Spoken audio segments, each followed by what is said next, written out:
That had no redeeming social value. No, not so. We didn't even say police are looking for the woman. Well, we said they're reviewing the tape, but still, I know. Anyway, it's 5:45. We're going to go to Mark Mester, but we want to go to breaking news now instead. Let's go to Mark Kono, who is over at Chase San Pedro. Yeah. Okay, I've got you there. Thanks. Mark, can you hear us? You can see it. We'll talk until he picks it up. You can see what appears. We're turning northbound here. Mark, if you can hear us, take over. Until then, we'll just state the obvious about what we're seeing on TV. All right, Mark is having TV5 has the police ship inside. We'll maintain visual. Thank you very much. All right, Mark. Okay, guys, sorry about that. I believe you guys have already tossed to me here. We are just in some very congested airspace with additional helicopters and inbound approaches into LAX. But this is a police pursuit. The LAPD in pursuit of this vehicle here for the past 5 to 6 minutes. You see that white sedan turning northbound here. He has been circling the general vicinity of Avalon, San Pedro, 108th, 109th, 110th.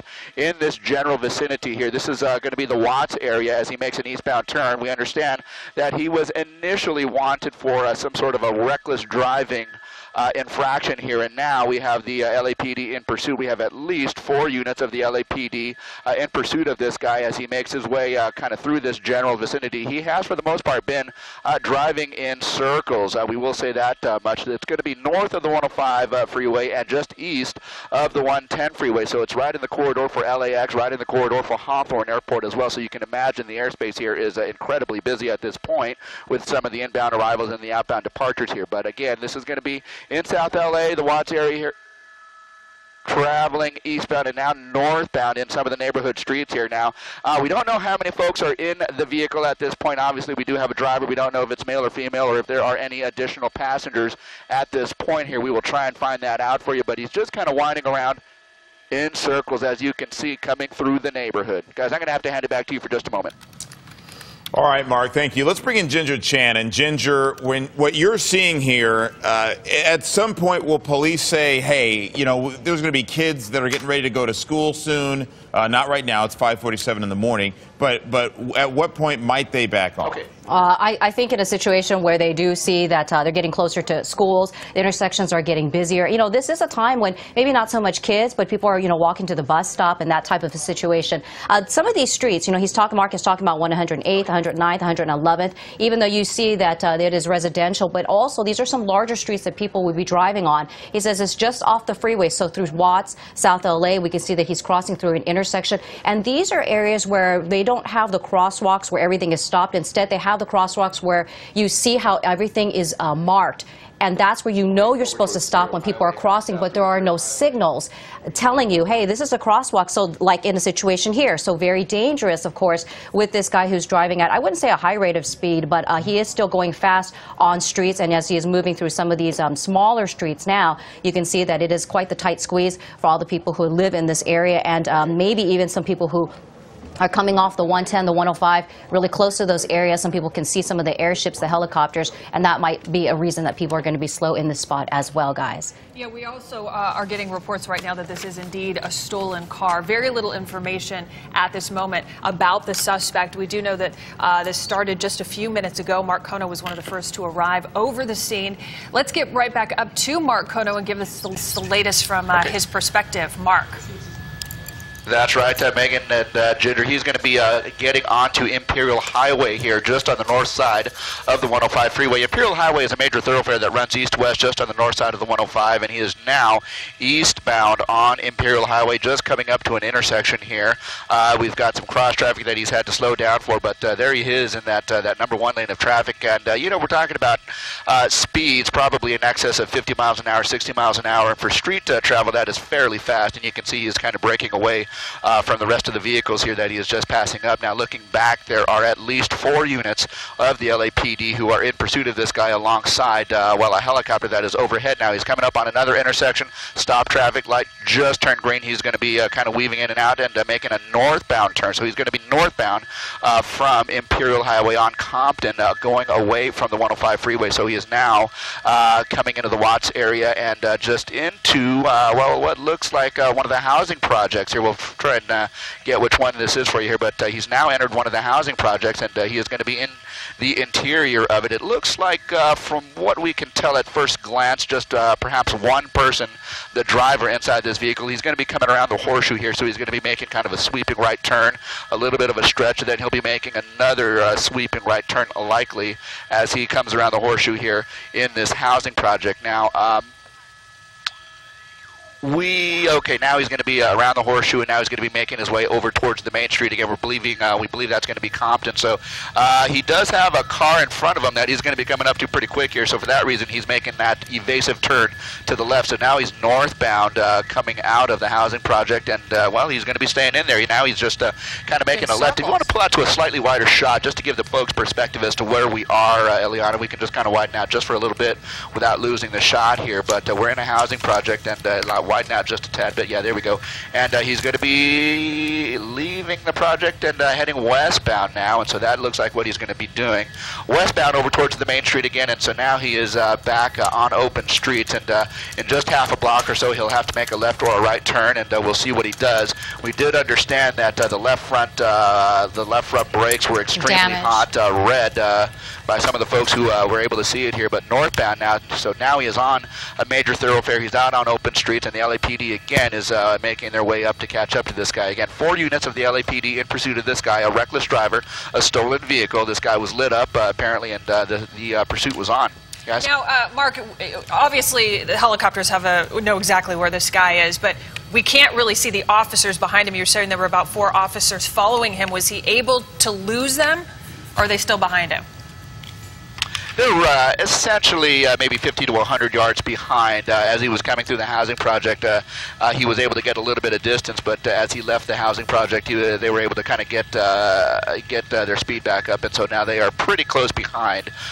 4 units, I will say, 4 units are in pursuit, and that has been the case for the past several minutes that we've been watching. But he is now westbound through the neighborhood here, and he's going to be approaching, Avalon, San Pedro, and this is just, the general vicinity that this guy has been making his circles. So it stands to reason that this guy might be from the area, that this guy might know the area, and so not leaving the area, you're generally more comfortable, as far as navigating the streets in an area that you're more familiar with, and this might certainly be the case. He's coming around an elementary school, and now he's turning southbound, and we will see where he's at, but he's just kind of navigating his way around an elementary school at this point now, turning eastbound around the south side of the elementary school. And again, this guy is being pursued. He's got 4 units behind him, an airship above, and we're following him as well. And so the likelihood that this guy actually gets away probably not very high at this point. So we will effort the shot here and make sure that we stay with him. But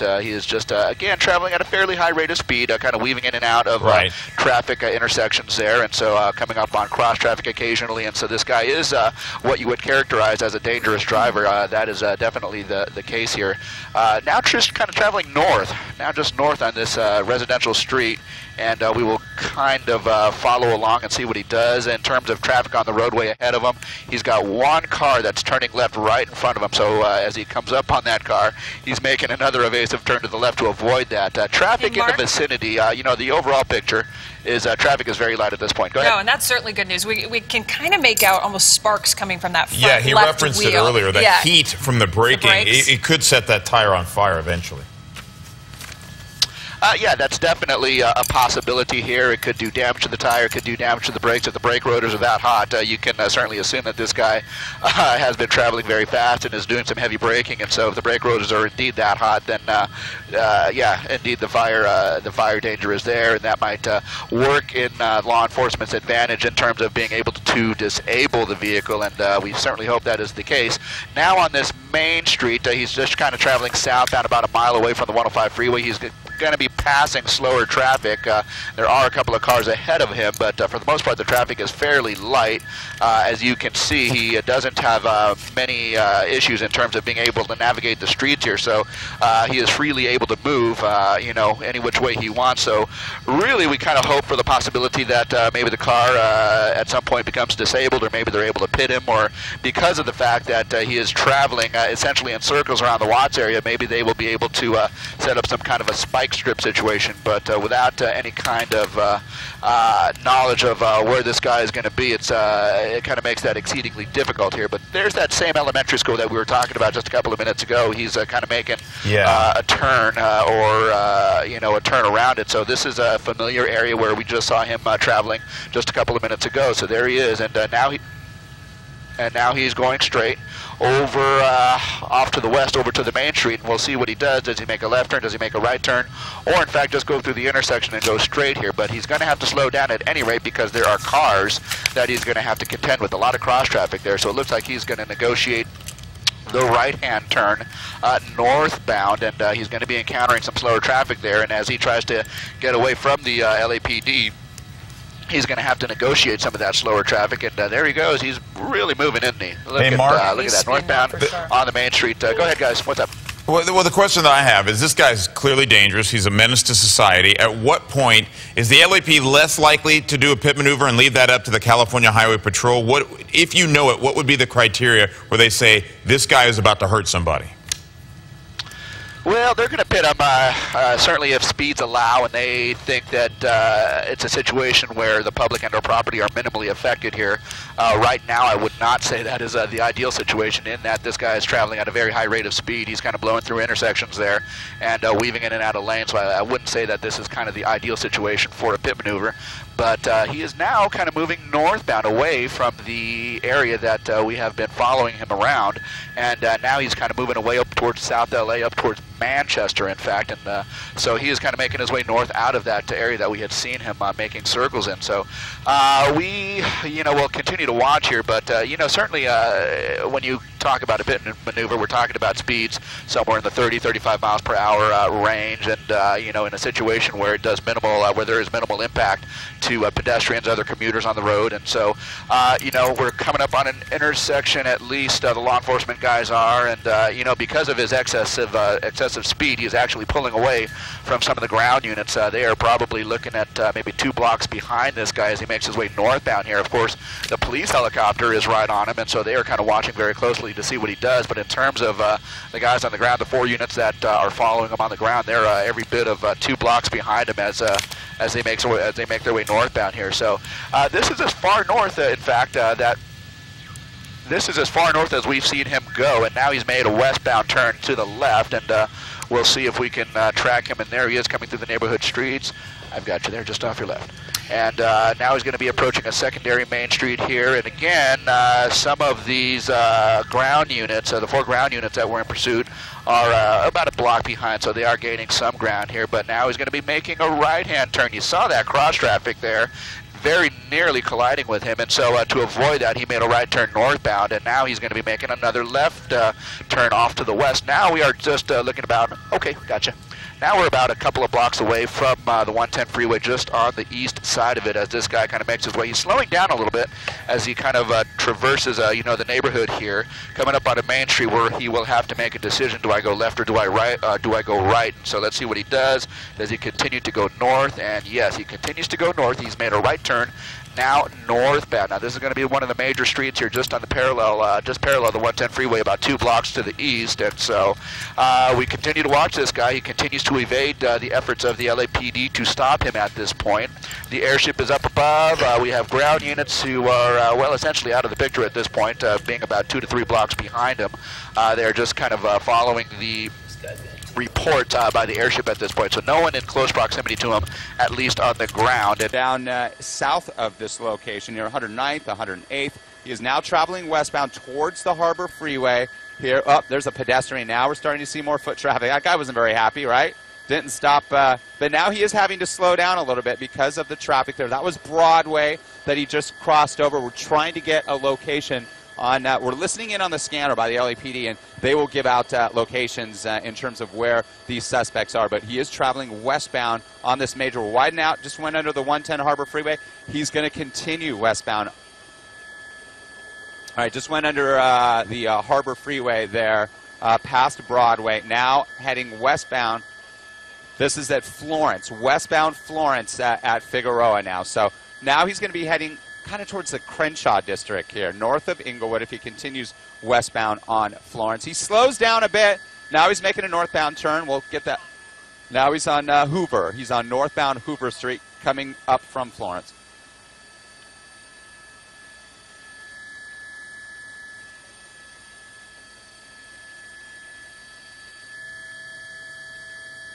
Oh, yeah, definitely. We're seeing more traffic on the roadways. And these surface streets, these major north-south surface streets that parallel the 110 Harbor Freeway are used as alternates. A lot of people don't like taking that 110 freeway because it's so jammed up. Westbound 66th Street, so staying on the numbered street. Now he's going to turn southbound on another street from 66th Street. So now he's making his way south. Why he's going the way he is, if he's heading to a specific location, unclear. What goes through the minds of these individuals, we never know. But we do know that he doesn't want to be taken into custody, but he will be. The LAPD's up overhead, LAPD air support, squad cars down below. They did back off a bit, and we're going to try to see here if we can see the closest patrol car, the LAPD patrol car down below, because they were several blocks south of him when he was traveling northbound. There you go. We widen out. See that? Well, you don't see anybody. Nobody. Oh, boy, here they come the other way. Here, all right, let's see what they do here. We'll push in. They're going to make a U-turn. You saw those 3 patrol cars there.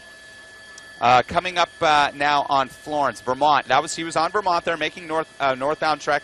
Now he's heading back eastbound on Florence here. And they're back southbound on possibly Vermont or a surface street that parallels Figueroa here in the South Los Angeles area. Scott, one of the things that I'm also seeing is this is staying on surface streets for the most part. Has this chase at any point been up on a freeway at all? You know, not that we're aware of, and it looks like at this point it's staying in the general vicinity of South Los Angeles. You see a pretty erratic right turn now next to a school. You know, fortunately the kids aren't at school yet, so we're glad to be able to report that is the case, and not too many people are out on the sidewalks. But you know, we've seen too many of these things end with someone being injured when an individual suspect like this is driving so erratically. I think they're turning northbound now. Now they just made a U-turn and they're coming back to the east, so back towards the 110 freeway. But to answer your question, I don't believe that the pursuit has been on the freeway yet. Certainly, though, this person is very... A square mile earlier when we first arrived on scene on the pursuit, and Skyfire, oh, he spun out, lost control up against the curb there. Let's see if he tries to continue on. Yes, he does. I don't know how he just sort of spun out there on his own. And just about Vermont, it looks like now maybe the vehicle, they're unable to control it possibly. There's damage to the car because it looks like they can't keep the vehicle straight at this point. Scott, it looks like they... If that's the case, hopefully it'll end soon. I thought for a second they might have a flat tire. Where do you see, how are authorities within your frame of view? We can't really see any police from the camera. We have a helicopter overhead. There are units that are going to surround this vehicle now. It appears there's some type of damage to the car, so this individual's not going to be able to drive at a high rate of speed and still control the vehicle. They decided early on not to just get right on the tail of this individual and make them drive faster. They backed off once the helicopter's overhead. If they've stopped now, they've got out of the vehicle. We have patrol cars swarming this area. It appears to be a man at this point. He knows that the police are coming. At this point, getting back inside his vehicle. That's a very dangerous point at the end of a pursuit if he doesn't obey the officer's commands. And he did go back. He went back in and got something. And now he's on foot. Yeah, he got something, and it appeared as if he either put it under his shirt or in a pocket. Now it looks like maybe in his right hand there, Scott.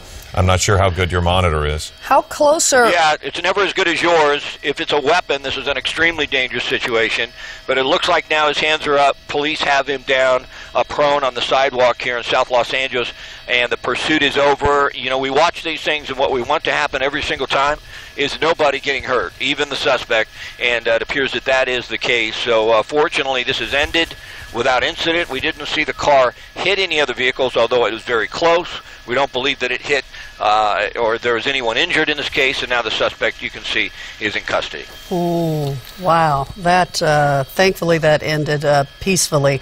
What was on this guy's mind? What the heck was going on? That is strange. Yeah, and again, I think that as much as anything can show you what police face every time they have something like this, because you really are just operating from a position of without knowledge, because you don't know why this person jumped back in the car at the last second before they took off running. But authorities have handled this. The pursuit is over, so that is about a 4-minute run through South Los Angeles for us with Air 7 HD above it. Scott Reif, thank you very much. Along with Leslie Sykes, I'm Philip Palmer. It is Wednesday, April 29th.